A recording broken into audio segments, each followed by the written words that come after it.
إن الحمد لله نحمده ونستعينه ونستغفره ونعوذ بالله من شرور أنفسنا ومن سيئات أعمالنا من يهده الله فلا مضل له ومن يضلل فلا هادي له وأشهد أن لا إله إلا الله وحده لا شريك له وأشهد أن محمدا عبده ورسوله صلى الله عليه وعلى آله وصحبه وسلم تسليما كثيرا.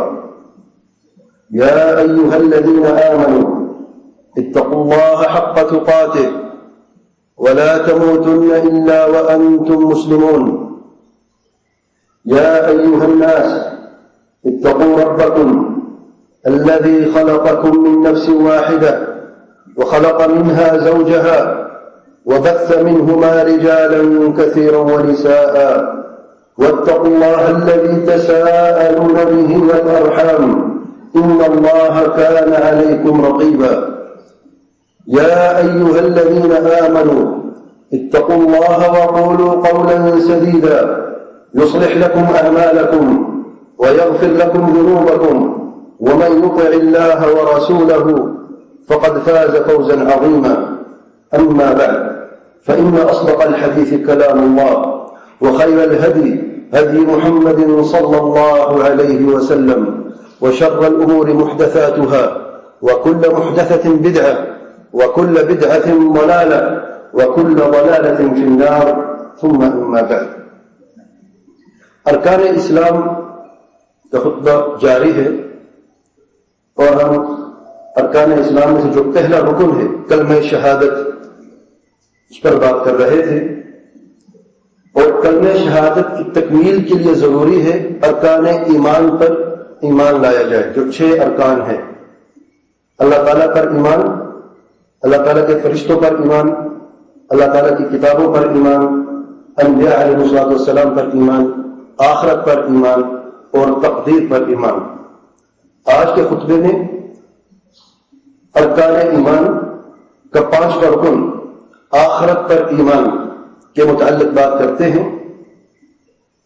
آخرت پر ایمان کا مطلب ہے ہر اس چیز پر ایمان جو موت کے بعد ہونے والی ہے، جو ہمیں نبی کریم صلی اللہ علیہ وسلم سے ملی ہے قرآن مجید کے ذریعے یا صحیح حدیث کے ذریعے. یعنی مرنے کے بعد انسان کے ساتھ کیا ہونے والا ہے، موت کیسے ہوگی اور مرنے کے بعد کیا ہونے والا ہے، یہ خبر جو قرآن مجید میں موجود ہے اور جو صحیح حدیث میں موجود ہے اس پر ہمارا ایمان ہے، ہر ایک چیز پر. اور یہ تقریباً 10 ایسی چیزیں ہیں جس پر ایمان لانا ضروری ہے. نمبر 1 موت. موت پر تو کافر کا بھی ایمان ہے، اس لیے اس کو زیادہ تفصیل سے بیان نہیں کریں گے. جو اہم چیزیں جو عقیدے سے تعلق رکھتی ہیں اس کے متعلق بات کریں گے. نمبر 1 موت ہے. نمبر 2 قبر، اور قبر کی یا تو جزا ہے یا سزا، اس پر ایمان. نمبر 3 قیامت کی نشانیاں، چھوٹی نشانیاں ہیں چند اور بعض بڑی نشانیاں ہیں. نمبر 4 قیامت کے دن پر ایمان کہ قیامت کے دن میں جو ہولناکیاں ہونے والی ہیں اور اس دنیا کا خاتمہ کیسے ہوگا. نمبر 5 دوبارہ زندہ ہونے پر ایمان، بعث پر ایمان کہ مرنے کے بعد دوبارہ زندہ بھی ہوں گے. نمبر 7 میدان محشر پر ایمان کہ لوگوں کو دوبارہ حشر ہوگا اور مختلف لوگوں کا مختلف طریقے سے حشر ہوگا. نمبر 8 نبی کریم صلی اللہ علیہ وسلم کے حوض کوثر پر ایمان. نمبر 9 حساب کتاب اور ترازو پر ایمان. نمبر 10 پل صراط پر ایمان.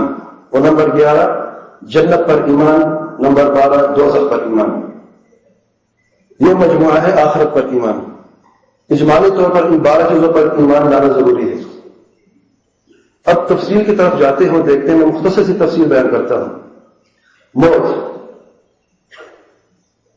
موت کو اللہ تعالیٰ نے پیدا کیا ہے.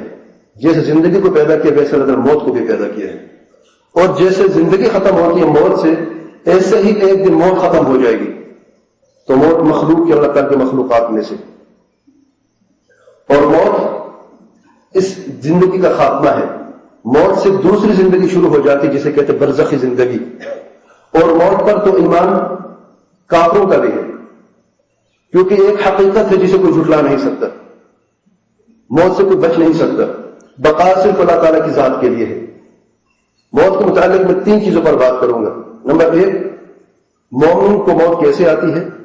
نمبر 2، کافر اور بدکاروں کو موت کیسے آتی ہے. نمبر 3، موت سب کو آئے گی، جو بھی زندہ چیز وہ ضرور مرے گی. بقا صرف اللہ تعالیٰ کی ذات کے لیے ہے. اللہ تعالیٰ فرماتے ہیں قرآن مجید میں، اعوذ باللہ من الشیطان الرجیم، بسم اللہ الرحمن الرحیم، والنازعات غرقا والناشطات نشطا. سورۃ النازعات اللہ تعالیٰ فرماتے ہیں قسم ہے ان فرشتوں کی جو مومنوں کی روح کو، والنازعات غرقا، جو کافروں کی روح کو سختی سے شدت کے ساتھ نکالتے ہیں. والناشطات نشطا، اور قسم ہے ان فرشتوں کی جو مومنوں کی روح کو آسانی سے نکالتے ہیں. اور صحیح الجامع میں سیدنا براء بن عازب کی مشہور روایت ہے، بہت لمبی روایت ہے، موت کیسے آئے گی، قبر میں کیا ہوگا، بڑی عظیم روایت ہے. اس میں سے صرف موت کے متعلق میں یہاں پہ بیان کروں گا. نبی کریم صلی اللہ علیہ وسلم نے فرمایا جب انسان کو اس دنیا سے جانے کا وقت ہوتا ہے تو وہ دیکھتے اس کے سامنے فرشتے آ جاتے ہیں. اگر وہ کافر اور بدکار ہے، ظالم اور فاسق ہے، تو دیکھے گا اس کے سامنے سیاہ چہرے والے، خوفناک چہرے والے فرشتے آ جاتے ہیں اور انتظار کرتے ہیں کہ اس کی روح نکلے. پھر فرشتہ آتا ہے اور اس کی روح کو جب قبض کرتا ہے تو کہتا ہے اے خبیث روح، نکلو اپنے رب کی طرف جو تجھ پر آج ناراض ہے. تو روح ڈر جائے گی، جسم کے اندر اور گھس جائے گی.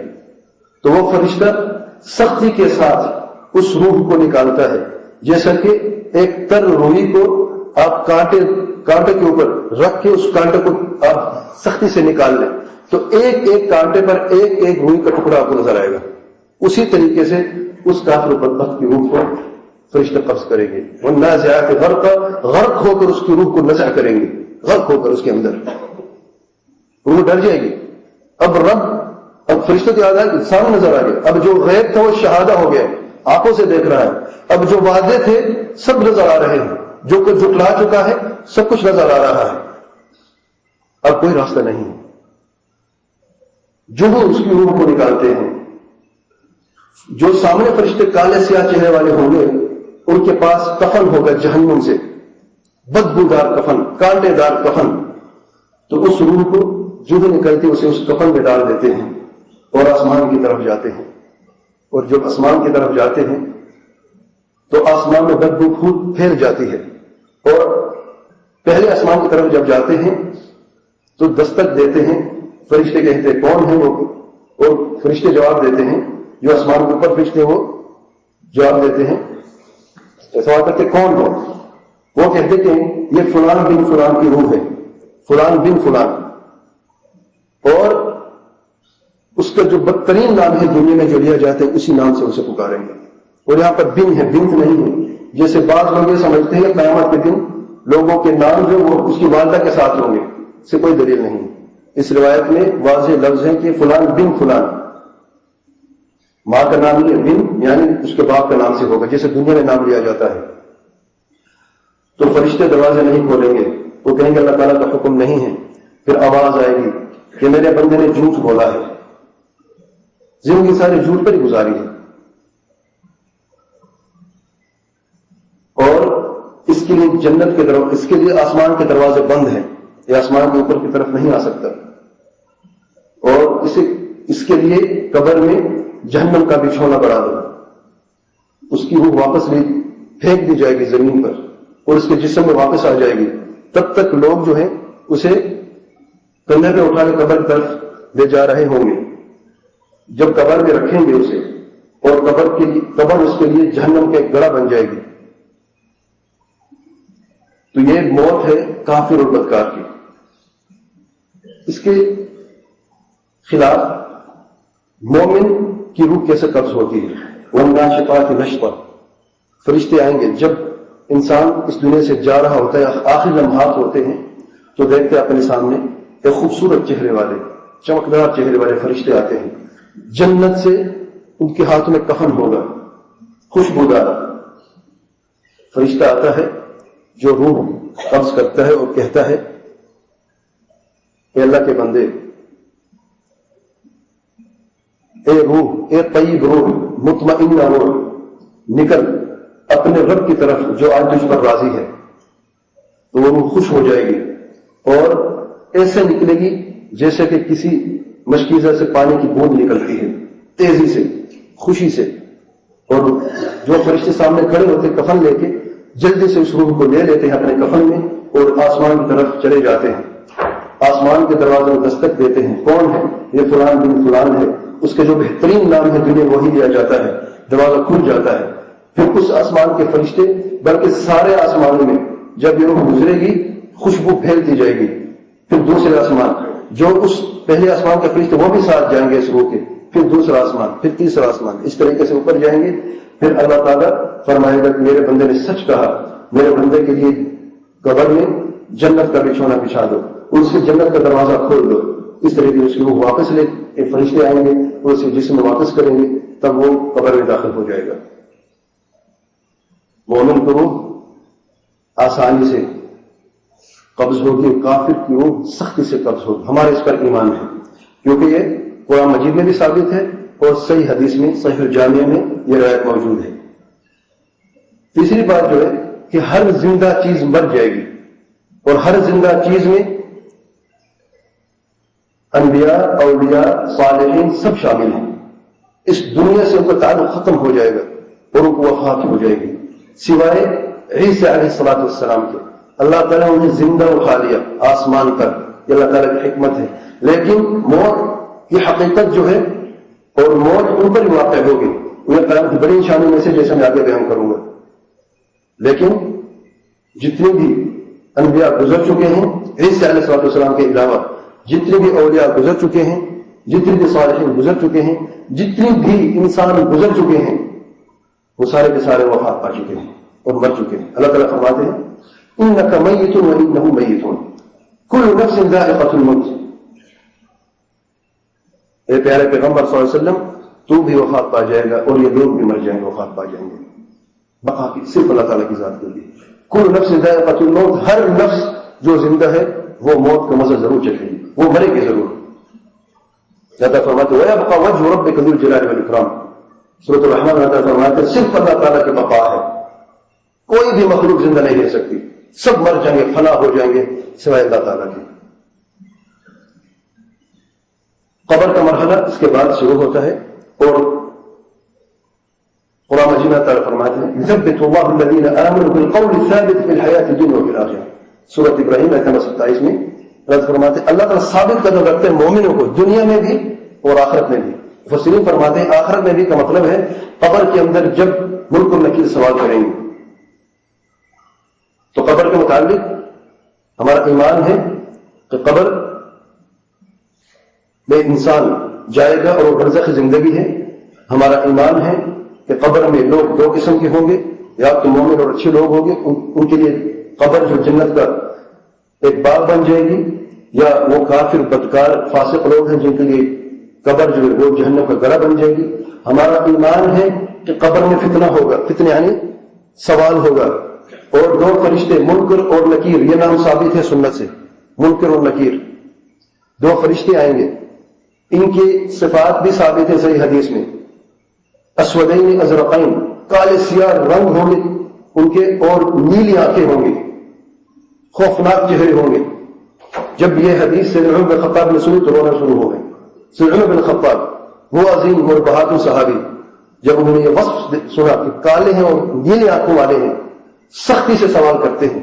اور کس طریقے سے وہ سوال کرتے ہیں تو سیدنا عمر بن خطاب کی آنکھوں میں آنسو آ گئے. اور یہ ہر انسان کے ساتھ ہونے والا ہے. اور ہمارا ایمان ہے وہ تین سوال کریں گے. من ربک، تیرا رب کون ہے؟ ما دین، تیرا دین کیا ہے؟ ماذا تقول في هذا الرجل، اس شخص کے متعلق تم کیا کہتے ہو، کیا ایمان ہے؟ دوسری روایت من نبی، تیرا نبی کون ہے؟ اس کی تصنیف بیان کرتا ہوں. یہ 3 سوال ہوں گے. ہمارا ایمان ہے کہ جو مومن ہے موحد ہے وہ جواب دے گا, اور اس دن زبان یا عقل سے جواب نہیں دیا جائے گا. وہ آپ کا ایمان ہے جو اس دن بول اٹھے گا. ایمان ہے آپ کا. جتنا توحید اور ایمان آپ کے اندر آج موجود ہے اتنی ہی آپ اس دن بات کر سکیں گے. یہ اچھی طرح یاد رکھیں. جس کو پتہ نہیں لا الہ الا اللہ کیا ہے, اللہ کی قسم وہاں پہ جواب نہیں دے سکے گا. جتنا بھی بڑا عالم ہو, اگر اپنے آپ کو عالم کہتا ہے تو اسے پتہ نہیں کہ لا الہ الا اللہ محمد رسول اللہ کا مفہوم کیا مطلب کیا ہے, وہاں پر وہ جواب نہیں دے سکتے, کیونکہ وہاں پر عقل کام نہیں دے گی. اس دنیا میں عقل سے ہم سیکھتے ہیں اور عقل سے ہم سب سمجھتے ہیں, اور ایمان کی ترقی بھی اسی سے کرتے ہیں. لیکن اس دن جو آپ کے ایمان کی ترقی ہو چکی ہے اس کے مطابق جواب ہوگا. ہمارا ایمان ہے کہ قبر میں جب مومن سے سوال کیا جائے گا تیرا رب کون ہے, تو وہ جواب دے گا میرا رب اللہ ہے. اسے میں جو پیدا کیا وہی میرا خالق ہے, میرا مالک, میرا تدبیر کرنے والا ہے, وہی میرا مشکل کشا ہے, اس کی سوا میرا کوئی بھی نہیں. رب کا یہ مفہوم ہے, وہی میرا رب ہے. ماں دین, تیرا دین کیا ہے؟ دین یہ اسلام, میرا دین اسلام ہے جو ہر نبی لے کے آیا, اور وہ دین جو تم نے اپنے پیارے نبی صلی اللہ علیہ وسلم کو دیا. ماں تقول فی ھذا الرجل, ایک روایت میں آیا ہے. دوسری بات من نبی, تیرا نبی کون ہے؟ بعض لوگوں نے اس روایت سے یہ سمجھا ہے ماذا تقول فی ھذا الرجل, اس شخص کے بارے میں کیا کہتے ہو. ھذا اسم اشارہ ہے, اور اشارہ دیا جاتا ہے محسوس چیز جو آپ کو نظر آتی ہے. بعض لوگوں کو غلط فہمی ہوئی ہے, ان لوگوں نے یہ سمجھا ہے کہ نبی کریم صلی اللہ علیہ وسلم قبر میں ہر انسان کو نظر آتے ہیں. ہر انسان کو قبر میں نبی کریم صلی اللہ علیہ وسلم شکل دکھائی جاتی ہے. یہ بات درست نہیں, کسی سے حدیث سے ثابت نہیں. ھذا کا لفظ اسم اشارہ جو ہے عربی زبان میں 2 چیزوں کے لیے استعمال ہوتا ہے. ایک تو محسوس چیز کے لیے, هذه ساعة, میں اشارہ کر کے کہتا ہوں کہ یہ گھڑی ہے, کلاک ہے, یہ محسوس چیز میرے سامنے ہے. لیکن عربی زبان میں دیکھا گیا ہے کہ معنوی چیز کے لیے بھی هذا کا استعمال کیا جاتا ہے, اور قرآن مجید میں اس کی دلیل ہے. سورۃ یوسف میں اللہ تعالیٰ فرماتا ہے قل هذه سبیلی ادعو الی اللہ علی بصیرہ, ان کو کہہ دیجئے یہی میرا راستہ ہے. هذه سبیلی, هذه سے اشارہ ہے قریب کے لیے, یہ میرا راستہ ہے. اللہ تعالیٰ کی دعوت ہے تو میں اور میرے جو اتباع کرتے ہیں. تو کیا راستہ سمجھتے ہیں آپ؟ پل ہے جو نظر آتی ہے, یا کوئی روڈ ہے جو نظر آتا ہے؟ ہرگز نہیں. وہ راستہ جو نبی اکرم صلی اللہ علیہ وسلم لے کے آئے, وہ صراط مستقیم جس کو تعلق اللہ تعالیٰ فرماتے ہیں اہدنا الصراط المستقیم قرآن مجید میں, یہ وہ راستہ ہے. کیا نظر آتا ہے؟ کیا محسوس راستہ ہے؟ ہرگز نہیں. تو اس مطلب عربی زبان میں اس میں اشارہ جو 2 چیزوں پر استعمال ہوتا ہے, محسوس چیز کے لیے بھی اور معنوی چیز کے لیے بھی, جو صرف معنی جو نظر نہیں آتی. تو قبر میں جب سوال ہوگا ھذا اشارہ کر کے ھذا الرجل, اس شخص کے متعلق تم کیا کہتے ہو, اس کا مطلب یہ ہے کہ من نبی, جو نبی تیرے بھیجا تھا میں نے تو اسے جانتے نہیں, وہ کون ہے؟ مومن, ہمارا ایمان ہے. مومن کہے گا نبی محمد صلی اللہ علیہ وآلہ وسلم. جب اس طریقے سے سوال ہوگا اور جواب ہوگا تو انسان دیکھے گا کہ اس کے لیے قبر چوڑی ہو جائے گی, وسیع ہو جائے گی, اور دور تک جہاں تک اس کی نظر جاتی ہے اس کی قبر اتنی پھیل جاتی ہے, اس میں نور بھر دیا جاتا ہے, اندھیرے کو ختم کر دیا جاتا ہے. وہ اپنے سامنے دیکھے گا ایک چمکتا ہوا چہرہ, خوبصورت چہرہ. وہ سوال کرے گا تو کون ہے؟ تیری شکل سے یوں لگتا ہے کہ تو کوئی اچھی خبر دے گا. اور وہ خوبصورت انسان کی شکل میں جو چہرہ ہوگا وہ کہے گا کہ اللہ تعالیٰ کی طرف سے تجھے خیر کی خبر ہو, اور تیری یہ بہتری ہی کامیابی ہے. مرنے والا شخص سوال کرے گا تو کون ہے؟ وہ جواب دے میں تیرا نیک اور صالح عمل ہوں. یہ نیک اور صالح اعمال ذہنی ہے میرے بھائی, یہ نماز, یہ روزے, حج, یہ زکوٰۃ, والدین کی فرما برداری, یہ زنا سے بچنا, یہ جھوٹ سے بچنا, یہ سود سے بچنا, یہ سب نیک اور صالح اعمال ہیں. یہ سارے کے سارے قیامت کے دن ایک خوبصورت انسان کی شکل میں آئیں گے جو قبر میں تیرے ساتھ دیں گے جس دن تو اکیلا ہوگا. یہ بیوی, یہ بچے, ماں, یہ باپ, یہ دولت, یہ دوست, یہ سب ختم ہو جائیں گے. کوئی بھی جانے کے لیے آپ کے ساتھ تیار نہیں ہے. یہ نیک عمل, یہ نماز ہوگی آپ کے ساتھ, یتیم کے سر پہ ہاتھ پھیرے یہی ہوگا آپ کے ساتھ, یہ عمل ہوگا. کسی نے فقیر کو صدقہ دے وہ عمل ہوگا آپ کے ساتھ. آپ دیکھیں کہ آپ کے کتنے زیادہ اعمال ہیں, اور جتنے آپ کے اعمال ہوں گے جو بشرط جو اللہ تعالیٰ قبول فرماتا ہے وہ عمل. مشرک کا عمل کوئی قبول نہیں ہوگا, یاد رکھیں. جو مشرک ہے اگر وہ زندگی ساری نیک اعمال کرتا رہے، اگر وہ زندگی ساری پہلے صف میں کھڑے ہو کر نماز پڑھتا رہے، اگر وہ اپنی زندگی 50 حج کر چکا ہے لیکن اس نے شرک کیا اور شرک پر اس کی موت ہوئی تو اس کا ایک بھی عمل صالح نہیں ہوگا، کیونکہ شرک ہر عمل کو اکارت کر دیتا ہے۔ فإن أشركت ليحبطن عملك،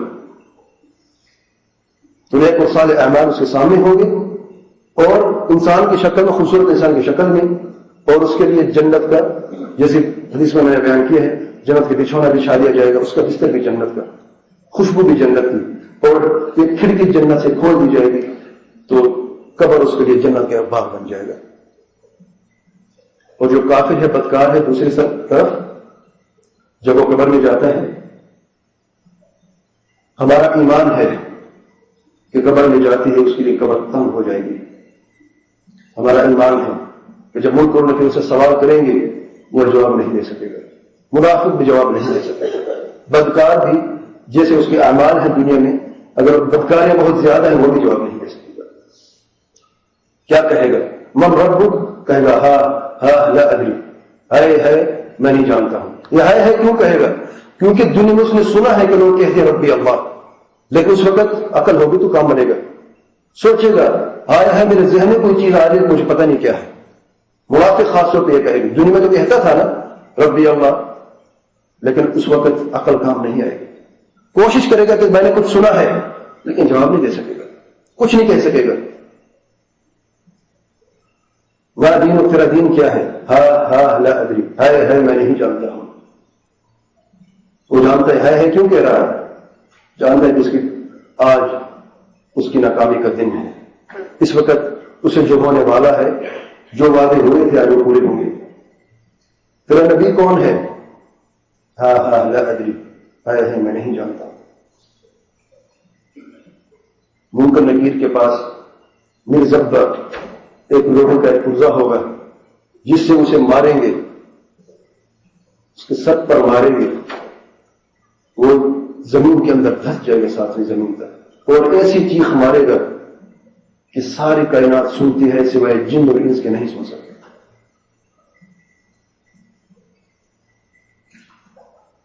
پھر اس کے لیے جہنم کا بچھونا بچھا دیا جائے گا اور جہنم سے اس کے ایک کھڑکی کھول دی جائے گی اور قبر کا اندھیرا اس کے لیے بڑھ جائے گا، قبر اس کے لیے تنگ ہو جائے گی اور قبر اس کے لیے جہنم کے گڑھا بن جائے گی۔ اپنے سامنے ابھی ختم نہیں ہو، اپنے سامنے دیکھیں گے کالا سیاہ چہرہ، اسے کہہ رہا ابھی تو کچھ بھی نہیں ہے، ابھی آگے ہونے والا ہے، دیکھو کیا ہوگا تمہارے ساتھ۔ وہ شخص کہتا ہے تیرا تو چہرہ پہلے سے سیاہ ہے، پہلے سے مجھے پتا ہے کہ تو کوئی بد خبر دے گا مجھے، تو ہے کون؟ کہ میں تیرا بد عمل ہوں، میں تیری بدکاری ہوں جو دنیا میں تو کرتا تھا، آج میں تیرے عذاب کے لیے مسلط کر دیا گیا ہوں۔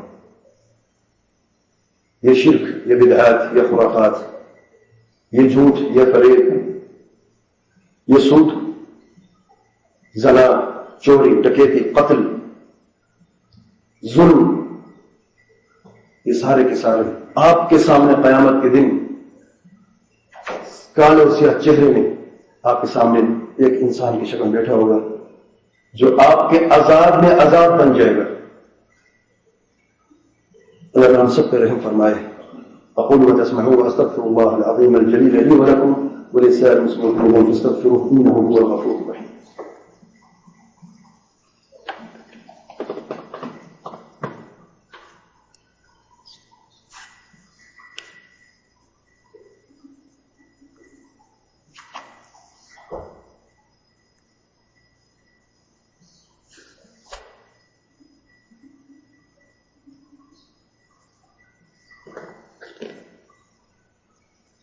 بسم الله والحمد لله والصلاة والسلام على رسول الله صلى الله عليه وعلى آله وصحبه ومن والاه، أما بعد۔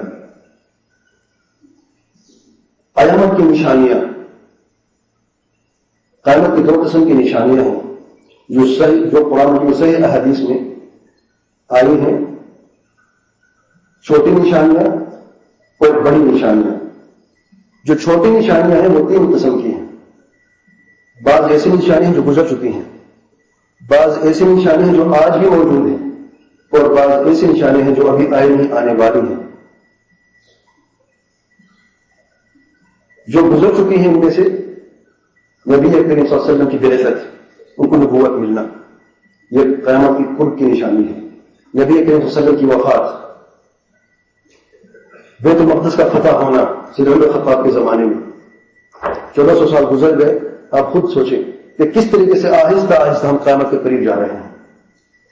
صحیح حدیث میں ثابت ہے، نبی کریم صلی اللہ علیہ وسلم نے فرمایا بالقرآن والساعۃ کہاتین، میں اور قیامت کے دن ایسے دونوں بھیجے گئے. کتنا فرق ہے دونوں میں؟ صرف یہ تھوڑا سا فرق ہے، اتنا ہی. نبی صلی اللہ علیہ وسلم بعثت اور قیامت کا آنا، یہ فاصلہ ہے. بس اتنی باقی جو زندگی ہے وہ گزر چکی ہے، اتنی فاصلہ باقی ہے اس دنیا کا. طاعون امواس کا پھیل جانا، طاعون پلیگ کی بیماری، اور اسے عمر خطاب کے زمانے میں ہوئی تھی. یہ وہ نشانیں ہیں جو گزر چکی ہیں. بعض ایسے نشانیں جو آج بھی موجود ہیں. قتل کا زیادہ ہونا، کوئی پتہ نہیں قاتل کو کیوں قتل کر رہا ہے، مقتول کو پتہ نہیں اس کو کیوں قتل کیا جا رہا ہے. آج دیکھیں بم بلاسٹ میں کیا ہوتا ہے، یہ قیامت کی نشانی ہے. زلزلوں کا زیادہ ہونا، کانوں کی چھوٹی نشانی جو آج بھی ہم دیکھتے ہیں. سود خوری کا زیادہ ہونا، زنا کا زیادہ ہونا، چوری کا زیادہ ہونا، ڈکیتی کا زیادہ ہونا، جھوٹ کا زیادہ ہونا، جھوٹی گواہوں کا زیادہ ہونا، عام لوگوں کا بڑے مناصب پر فائز ہو جانا، اور جو لوگ اس کے حقدار ہیں انہیں دور رکھنا. بعض نشانیں جو آنے والی ہیں، قحطانی کا نکلنا، ایک شخص نکلے گا جو لوگوں کو احراز پر بلائے گا. امام مہدی کا نکلنا، اور روم کا فتح، روم فتح ہوگا. یہ نبی کریم صلی اللہ علیہ وسلم صحیح حدیث میں ثابت ہے کہ وقت آئے گا جب روم فتح ہوگا. قیامت کی چھوٹی نشانیوں میں سے جو آنے والی ہیں، کعبے کا ٹوٹ جانا اور توڑنا. حبشہ سے ایک شخص آئے گا حبشی، اور وہ کعبے کو توڑ دے گا. یہ نشانیاں آنے والی. جو بڑی نشانیاں ہیں اسے مسلم کی روایت میں آیا ہے، ایک مرتبہ صحابہ کرام بیٹھے ہوئے تھے اور آپس میں باتیں کر رہے تھے، تو نبی کریم صلی اللہ علیہ وسلم نے دریافت کیا تم کس چیز کی بات کر رہے ہو؟ صحابہ کو نے عرض کیا اللہ کے پیارے پیغمبر صلی اللہ علیہ وسلم ہم قیامت کا ذکر کر رہے ہیں کہ قیامت آئے گی اور قیامت کے متعلق بات کر رہے ہیں. تو نبی کریم صلی اللہ علیہ وسلم نے فرمایا قیامت اس وقت تک نہیں آئے گی جب تک کہ تم 10 نشانیوں سے پہلا دیکھ لو. 10 نشانیاں: دھواں، دجال، دابہ. 3 خسف، مشرق میں ایک خسف، مغرب میں ایک خسف، اور جزیرہ عرب میں ایک خسف. خسف کہتے ہیں زمین کے دھس جانے کو. بڑے بڑے ملک دھس جائیں گے. عام دھسنا تو ہو جائے، خسف تو ہوتے چھوٹے موٹے، لیکن بڑے بڑے شہر، بڑے بڑے ملک دھسیں گے. مشرق میں ایک، مغرب میں، جزیرہ عرب میں ایک. پھر عیسیٰ علیہ السلام کا نزول، پھر یاجوج و ماجوج کا نکلنا، پھر آگ کا نکلنا، آخر میں جو یمن سے نکلے گی اور لوگوں کو میدان محشر تک لے جائے گی، شام تک لے جائے گی. یہ 10 نشانیاں ہیں. ان کے متعلق میں زیادہ، کیونکہ جتنی بھی میں آج بات کر رہا ہوں یہ ہر ایک بات کے لیے ایک خطبہ کم سے کم ضروری ہے. 10 نشانیاں ہیں، ہر ایک کے لیے ایک، اور جو باقی 12 چیزیں میں بیان کی ہر ایک کے لیے ایک خطبہ درکار ہے. تو اتنا وقت نہیں کہ ہم تفصیل بیان کروں، لیکن مومن کے لیے ضروری ہے کہ جو خبر ہمیں ملی ہے نبی کریم صلی اللہ علیہ وسلم کے ذریعے، چاہے قرآن مجید میں ہو یا صحیح حدیث میں، اس پر ہمارا ایمان ہے. تو یہ 10 نشانیاں ہیں کچھ اس طریقے سے ہیں کہ آخرت میں جو بالکل دن قیامت کے دن سے پہلے، یعنی جب یہ آخری نشانی ہوگی، 10ویں نشانی، جب لوگ میدان محشر، دنیا کے میدان محشر بھی ہے، صرف آخرت کے دنیا کے میدان محشر بھی ہے جیسے میں بیان کروں گا، جب لوگ وہاں پہ جائیں گے تب پہلا سور پھونکا جائے گا اور یہ دنیا ختم ہو جائے گی. لیکن اس سے پہلے کیا ہونے والا ہے، یہ 10 نشانیاں ہیں. اور ایک روایت میں آیا ہے جب یہ نشانی شروع ہوگی تو ایک کے بعد دیگری بڑی سپیڈ کے ساتھ، جیسے کہ ایک عقد، ایک ہار یا ایک تسبیح کھل جاتی ہے تو اس کے دانے گرنا شروع ہو جاتے ہیں ایک کے بعد دیگری بڑی سپیڈ سے. ابھی ایک نشانی ختم نہیں ہوگی، اس کا خاتمے سے پھر دوسری نشانی آ جائے گی، وہ نہیں ختم ہوگی، تیسری آ جائے گی، جب تک 10 ایسے پورے نہیں ہو جاتے. تو امام مہدی رحمۃ اللہ علیہ کا ظہور یہ عام انسان ہوگا، اسے اللہ تعالیٰ ہدایت دے گا، اور یہ نبی کریم صلی اللہ علیہ وسلم کہ بیٹی فاطمہ زہرا رضی اللہ عنہا کی اولاد میں سے، سیدنا حسن کی اولاد میں سے ہوگا، اور یہ شخص کبھی مہدی کا دعویٰ نہیں کرے گا. صحیح حدیث. اس وقت وقت ہے کہ میں پوری ہر بات کی دلیل بیان کروں، آپ سیاہ ستہ میں جائیں، یہ سارے حدیث موجود ہیں. وہ کبھی دعویٰ نہیں کرے میں مہدی ہوں، یاد رکھیں. یعنی جو آج کل کے زمانے جو دعویٰ کرتے وہ ہو نہیں سکتے. ایک نشانی سب سے پہلے کبھی دعویٰ نہیں کرے گا، بلکہ علماء سے پہچان لیں گے. مکہ میں آئے گا، علماء یہاں کے پہچان لیں گے، اس کی بیعت کے لیے تیار ہو، وہ انکار کرے گا. اب کہاں جو وہ خود دعویٰ کرتے ہیں، کہاں جو انکار کر رہا ہے. اس شخص کا نام محمد ہوگا، اس کے بعد میں عبداللہ ہوگا، جیسے کہ نبی کریم صلی اللہ علیہ وسلم کا نام ہے. نام بھی ملتے جلتے ہیں. جب علماء بیعت کے لیے آئیں گے تو انکار کرے گا. پھر جب اسے نشانیاں بیان کریں گے، صحیح حدیث سامنے رکھیں گے، پھر وہ شخص اپنے آپ کو اللہ تعالیٰ کے حوالے کر دے گا اور وہ مان لے گا. پھر اس کی بیعت ہوگی اور ساری امت متحد ہو جائے گی اس شخص پر، جو حق پر ہیں، جو موحدین ہیں، جو شرک میں مبتلا ہیں، جو بدعت اور خرافت کے دلدل میں غرق ہیں، وہ بیعت نہیں کریں گے. وہ دجال کا انتظار کر رہے ہیں. بہرحال تو اس وقت جو حاکم ہوگا، جو خلیفہ ہوگا، روایت میں آیا ہے، وہ اس کی جنگ کے لیے ایک فوجی دستہ بھیجے گا. وہ فوجی دستہ جب مدینہ سے گزرے گا تو اللہ تعالیٰ اس پوری کی پوری فوج کو شروع سے لے کے آخر تک زمین میں دھسا دے گا. یہ سب سے بڑی نشانی ہے. یہ امام مہدی ہے، اسے اللہ تعالیٰ نے نصرت عطا فرمائی ہے، اس کی تائید اللہ تعالیٰ نے کی ہے. پھر امت جو موحدین ہیں، جو نیک و صالح لوگ ہیں، اکٹھے ہوں گے اور جنگ ہوگی، ملاحم ہوں گے. لیکن ملاحم سے پہلے یہ جنگی جو ہیں، مسلمان جو ہیں وہ مل جائیں گے نصارہ کے ساتھ، کرسچنز کے ساتھ، جو جہاں کرسچن نصارہ کے ساتھ، اور یہ جنگ کریں گے یہودیوں اور ان کے جو ساتھی ہیں، جو مشرکین ہیں دوسرے، ان کے خلاف.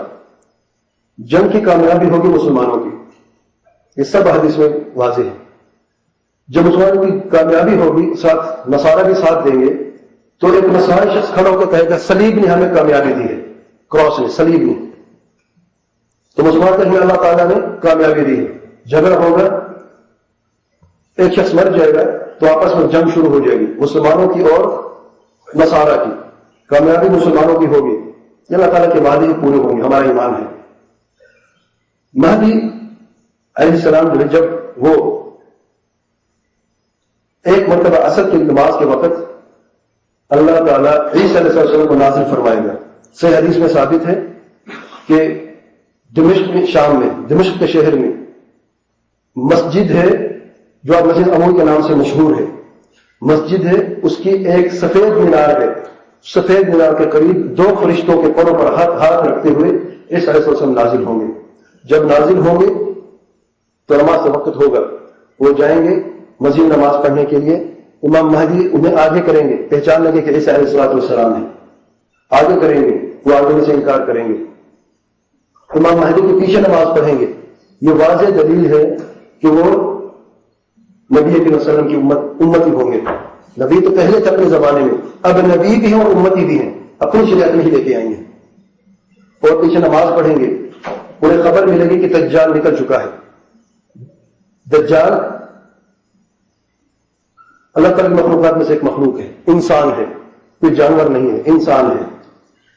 ایک غصے میں وہ پھٹ جائے گا اور دجال بن جائے گا. اس کی نشانیاں صحیح حدیث میں موجود ہیں. وہ دائیں آنکھ کا کانا ہوگا، چھوٹی جسامت، چھوٹا قد، دھسا ہوئی اس کا منہ، اس کی پیشانی دھسی ہوئی. اور وہ شخص 40 دن رہے گا. پہلا دن 1 سال کے برابر ہوگا، دوسرے دن 1 مہینے کے برابر ہوگا، تیسرا دن 1 ہفتے کے برابر ہوگا. باقی کے 37 دن 24 گھنٹے جو عام دن ہے ویسے ہوں گے. وہ شخص نکلے گا اصفہان سے، جس کا نام شہرستان ہے، ایران سے نکلے گا. اور اس کی بیعت لوگ کرنا شروع کریں گے. اس کی بیعت کرنے والے سب سے زیادہ یہودی ہوں گے، پھر یہ پھینے لوگ، جاپانی، چینی، اور جتنے بھی بت پرست ہیں، جتنے بھی شرک کرنے والے ہیں، وہ سب ساتھ ہوں گی. زیادہ تر عورتیں اس شخص کے ساتھ ہوں گی کیونکہ اس کا فتنہ سب سے بڑا فتنہ ہے دجال کا, سب سے بڑا فتنہ, اس سے بڑا کوئی فتنہ نہیں ہے. اللہ تعالیٰ اسے ایسی طاقت عطا فرمائے گا کہ بڑے بڑے لوگوں کے ایمان ہل جائیں گے. اگر یہ ایمان مضبوط نہیں ہوگا اس دن تو پھر بہت سارے لوگ اس کے اس فتنے کی وجہ سے ایمان سے خارج ہو جائیں گے, کیونکہ آخری فتنہ ہے. اس کے ساتھ دو لہریں جیسے حدیث میں ثابت ہے, ایک میں آگ نظر آتی ہے اور ایک میں پانی نظر آتا ہے. آسمان کی طرف اشارہ کرے گا بارش برسے گی, زمین کی طرف اشارہ کرے گا سونا نکل آئے گا.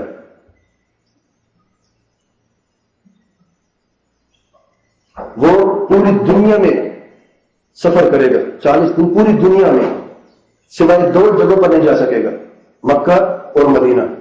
اللہ تعالیٰ محفوظ کر دے گا, فرشتے آئیں گے اس کی حفاظت کے لیے, اندر نہیں جا سکے گا. جب مدینے کے قریب جائے گا تو ایک شخص اسے پہچان لے گا. اس کا فتنہ کیا ہے, اور اس کا فتنہ ترتیب سے نکلا ہے. سب سے پہلے اس نے رب کا دعویٰ نہیں کیا, سب سے کہے گا کہ میں مہدی ہوں, پھر کہے گا میں نبی ہوں, پھر کہے گا میں رب ہوں, آخر ہوں میں ہی تمہارا رب ہوں.